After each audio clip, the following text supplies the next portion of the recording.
চৰকাৰী চাকৰি বহুতৰ বাবে এটা সপোন, জীৱনৰ এটা সুৰক্ষা আৰু এটা দাবী।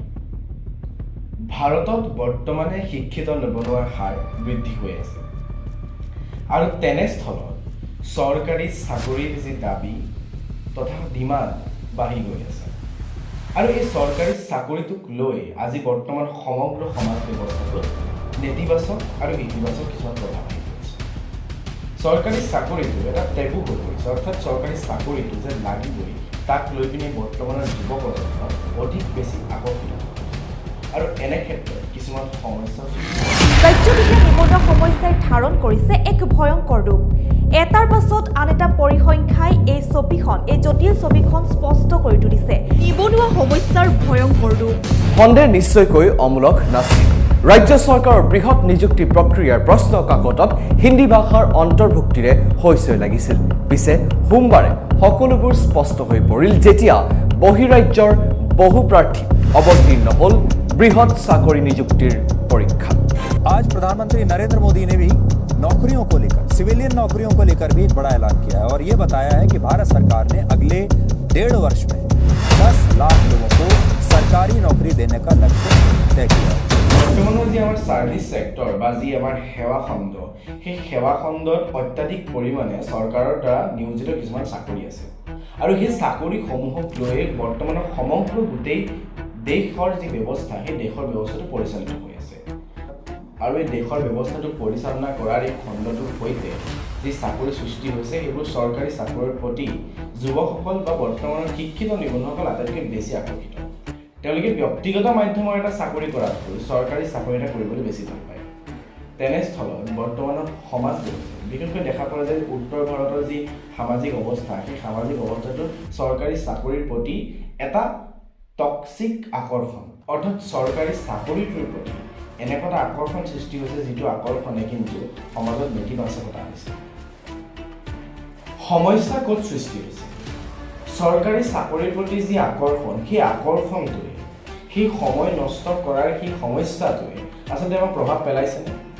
এটা অৰ্থনৈতিক প্ৰভাৱ পৰিছে। ধৰা হওক 10জন ছাত্ৰ ছাত্ৰী পাছ কৰিছে, তেওঁলোক এতিয়া বৰ্তমান শিক্ষিত নিবনুৱা, তেওঁলোকে কোনো ধৰণৰ ব্যক্তিগত মাধ্যমৰ প্ৰতি আকৰ্ষিত নহয়, কেৱল মাত্ৰ চৰকাৰী মাধ্যমৰ প্ৰতি আকৰ্ষিত। আজি চৰকাৰী মাধ্যমৰ সলনিও আজি যি বহুজাতিক ব্যক্তিগত কোম্পানী, সেই বহুজাতিক ব্যক্তিগত কোম্পানীসমূহ ভাল চাকৰি কিছুমান দি আছে, কিন্তু চৰকাৰী চাকৰিৰ বাবে সেই 10জনে 7টা বছৰ কোচিঙত অতিবাহিত কৰিলে বা 7টা বছৰ তেওঁলোকে প্ৰিপেয়াৰ কৰি আছিলে আৰু তাৰ ভিতৰত কেৱল মাত্ৰ 2জন মানুহে চিলেক্ট হ'ল। এতিয়া এই 10জন ছাত্ৰ ছাত্ৰীৰ মাজত যে 2জন চিলেক্ট হ'ল আৰু বাকী 8জন যে থাকি গ'ল, তেওঁলোকৰ কি হ'ব?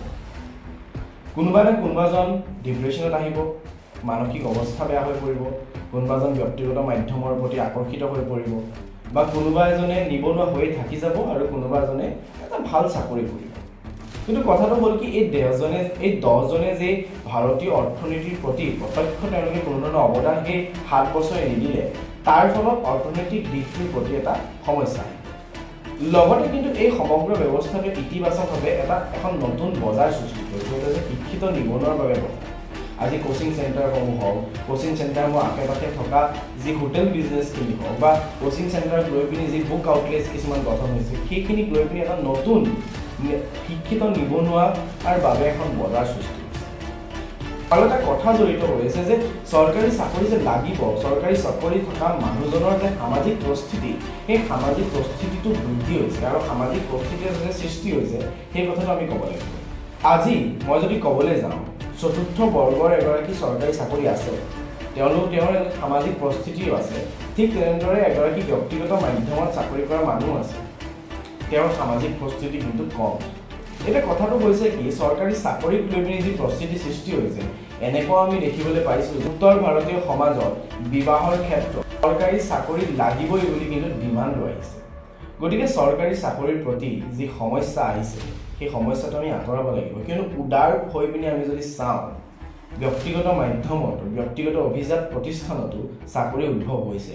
সেই চাকৰিসমূহ ছিকিউৰিটি নাই বুলি কোৱা হৈছে, কিন্তু আজি এনেকুৱা কিছুমান খণ্ড আছে য'ত নেকি আমাৰ শিক্ষিত নিবনুৱাসকলে চাকৰি কৰিব পাৰিব। কেৱল মাত্ৰ চৰকাৰী চাকৰিয়ে তেওঁলোকৰ একমাত্ৰ উপায় হ'ব নালাগে।